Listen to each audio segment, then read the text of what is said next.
पंचवर्षीय योजना। तो आइए बिना किसी देरी किए मैं इस टॉपिक की शुरुआत कर देता हूं और पंचवर्षीय योजनाओं के मुख्य मुख्य बिंदुओं के बारे में हम तमाम बातों को चर्चा करने की डिस्कस हम करते हैं इस छोटे से वीडियो में। आइए सबसे पहले पंचवर्षीय योजना की बात करें तो भारत में कुल मिलाकर के 12 पंचवर्षीय योजनाओं को अपनाया गया है।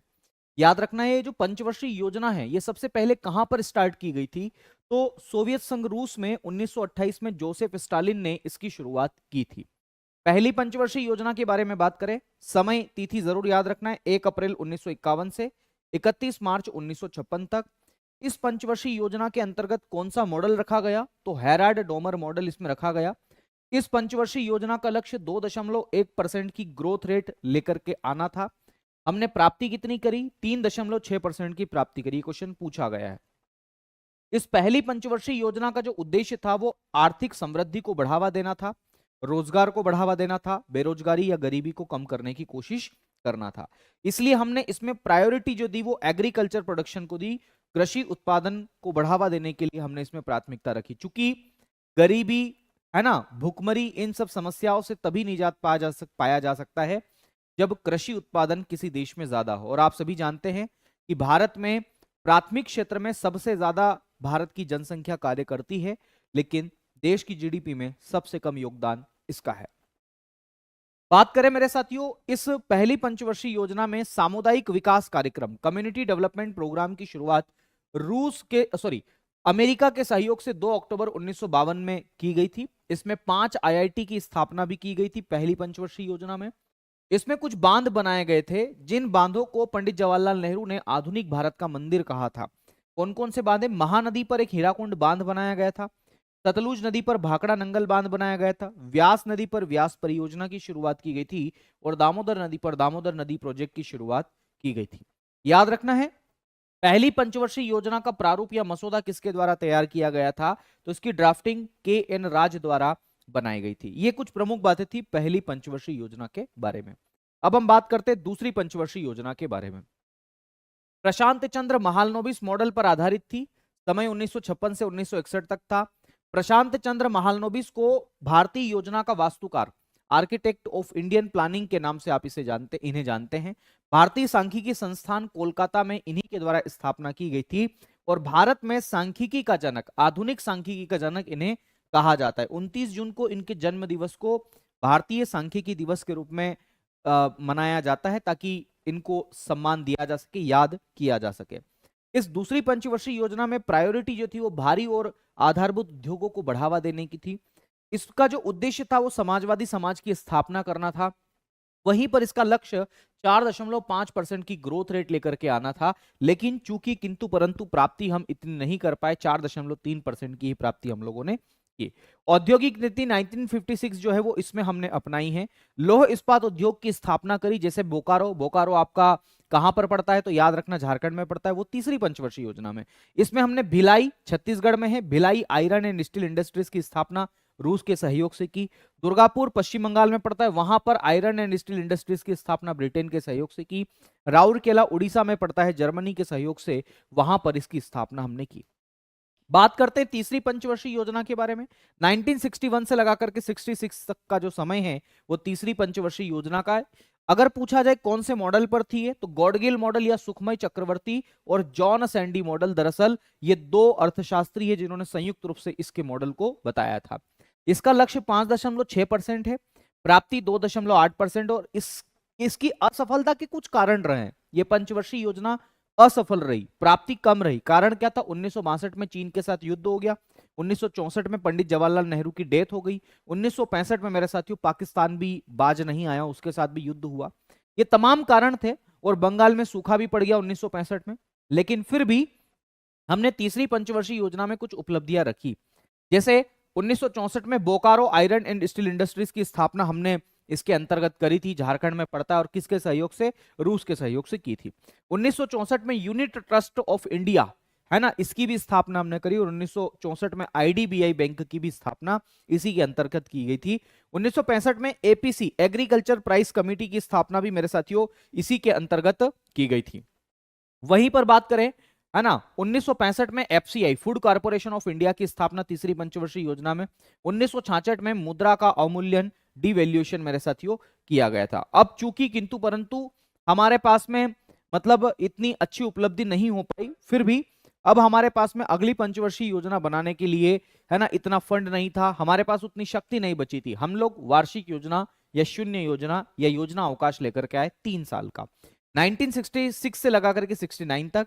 इसमें हमने एक एक वर्ष की योजना बना करके देश का विकास करने की ठानी थी। बात करते हैं 1966 से 1967 तक, 1967 से 1968, 1968 से 1969 तक। याद रखना है 1969 में एक नरीमन कमेटी थी जिसने लीड बैंक स्कीम स्थापित करने की शुरुआत की थी या बात कही थी। चौथी पंचवर्षीय योजना का समय जरूर याद रखना है, 1969 से 1974 तक था। अशोक रुद्र और एलन मात्रे मॉडल पर यह चौथी पंचवर्षीय योजना आधारित थी। इसका उद्देश्य आत्मनिर्भरता को प्राप्ति करना और स्थिरता के साथ देश का विकास करना। आत्मनिर्भरता का मतलब होता है कि जिन वस्तुओं को और सेवाओं को हम विदेशों से आयात कर रहे हैं, इंपोर्ट कर रहे हैं, उनको भारत के अंदर ही उनकी डेवलपमेंट किया जा सके, उनका विकास किया जा सके, इसका मतलब ये होता है। लक्ष्य 5.7% था, प्राप्ति 3.3% थी। सूखा प्रवण क्षेत्र कार्यक्रम 1973-74 में इसी पंचवर्षीय योजना में बनाया गया था। इसकी उपलब्धि की बात करें, 14 बैंकों का राष्ट्रीयकरण 1969 में किया गया। स्माइलिंग बुद्धा जो कि एक परमाणु परीक्षण था 1974 में किया गया। 1971 में पाकिस्तान के साथ युद्ध हुआ।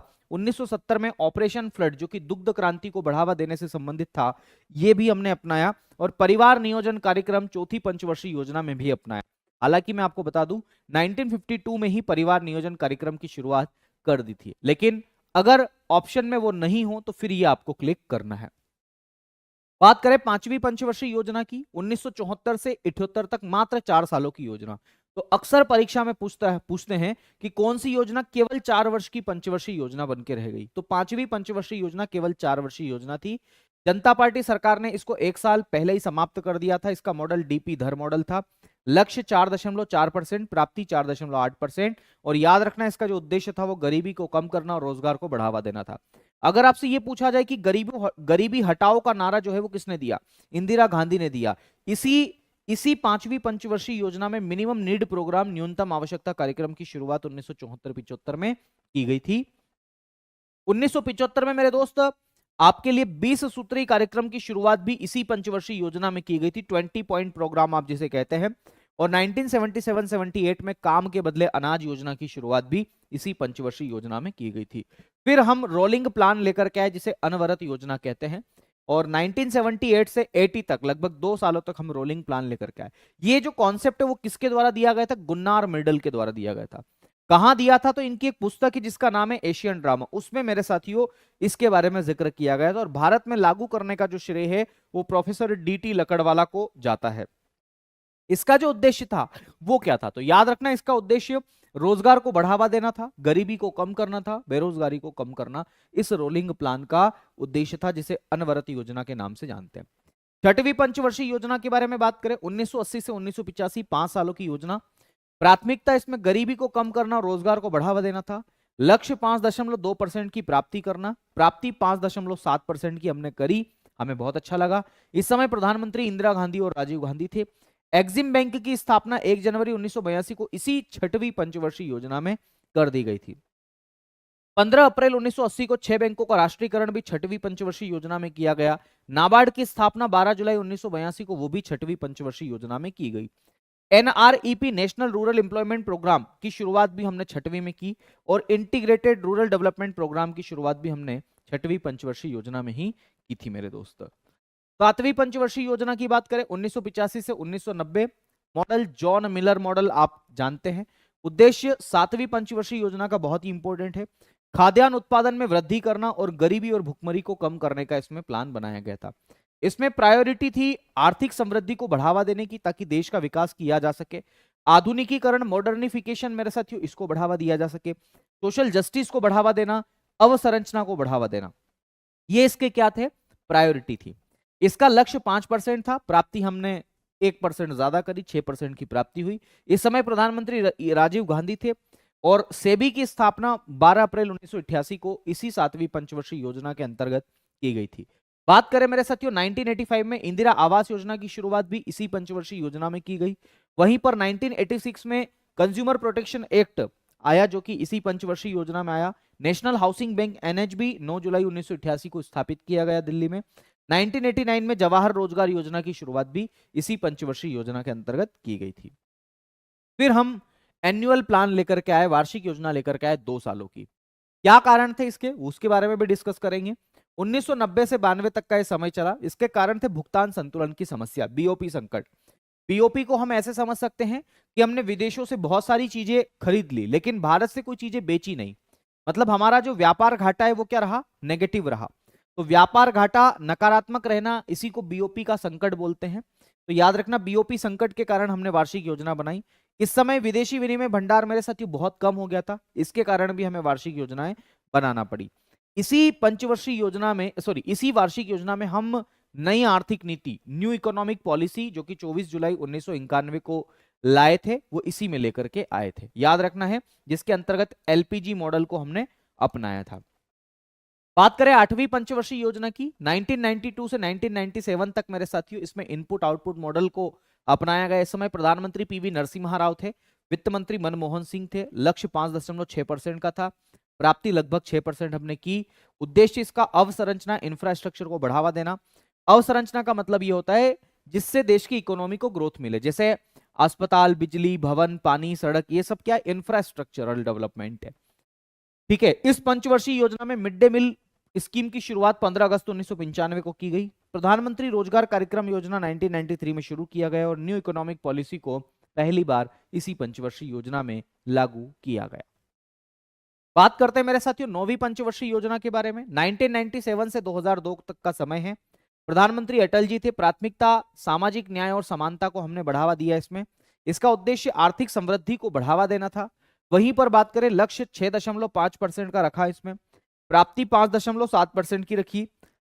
किसान क्रेडिट कार्ड जिसकी शुरुआत मार्च 1998 में की गई थी, वो इसी पंचवर्षीय योजना के दौरान की गई थी। अभी एक बात मैं आपको बता दूं, इस बार का जो बजट है उसमें केसीसी की लिमिट को 3 लाख से बढ़ाकर के 5 लाख तक कर दिया गया है। मतलब अब 5 लाख रुपए तक का ऋण जो है वो किसानों को मिल जाएगा ताकि वो खेती कर सके अच्छे से। 2001 में सर्व शिक्षा अभियान की शुरुआत भी इसी में की गई थी और 1999 में बीमा क्षेत्र के लिए IRDA, insurance regulatory development authority of India की स्थापना भी इसी पंचवर्षीय योजना में की गई थी। बात करें 10वीं पंचवर्षीय योजना के बारे में, तो 10वीं पंचवर्षीय योजना 2002 से 2007 तक का समय था। इसमें लक्ष्य 8% और प्राप्ति 7.6% लगभग रही।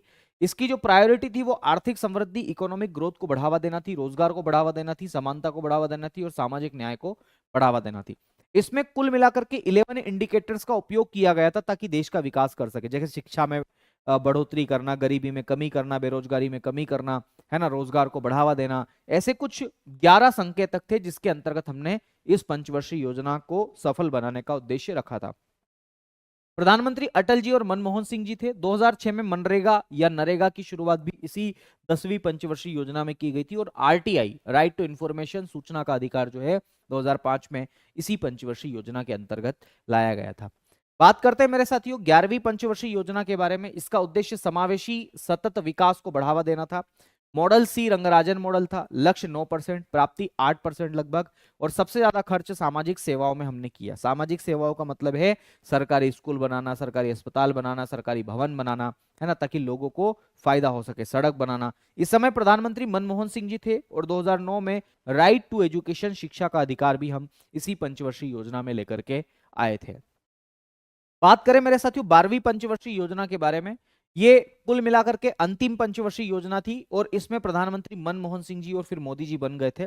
इसका लक्ष्य 8% था, प्राप्ति 8.2% की हमने करी और इसका जो ऑब्जेक्टिव था, उद्देश्य था, वो 11वीं और 12वीं में कोई अंतर नहीं, केवल एक शब्द का अंतर है, इसके आगे तीव्र शब्द जुड़ जाता है। तो तीव्र, समावेशी और सतत विकास, फास्टर इंक्लूसिव सस्टेनेबल डेवलपमेंट जो था वो इसका ऑब्जेक्टिव था। इसमें सबसे ज्यादा खर्च सामाजिक सेवाओं पर किया गया, बिल्कुल 11वीं की तर्ज पर। 2013 में नप्सा, नेशनल फूड सिक्योरिटी एक्ट, राष्ट्रीय खाद्य सुरक्षा अधिनियम की शुरुआत इसमें करी और 2014 में प्रधानमंत्री जन धन योजना और मेक इन इंडिया जैसे प्रोग्राम इसमें अपनाए गए थे। 2015 में मुद्रा योजना की शुरुआत भी इसी में की गई और बेटी बचाओ बेटी पढ़ाओ योजना की शुरुआत भी इसी पंचवर्षीय योजना के अंतर्गत की गई थी। तो ये कुल मिलाकर के 12 पंचवर्षीय योजना थी जिन्हें हमने 15 मिनट में पढ़ने का प्रयास किया। तो ये टॉपिक जरूर करके जाना। जल्दी ही मिलते हैं किसी नेक्स्ट टॉपिक के साथ, तब तक के लिए नमस्कार, धन्यवाद।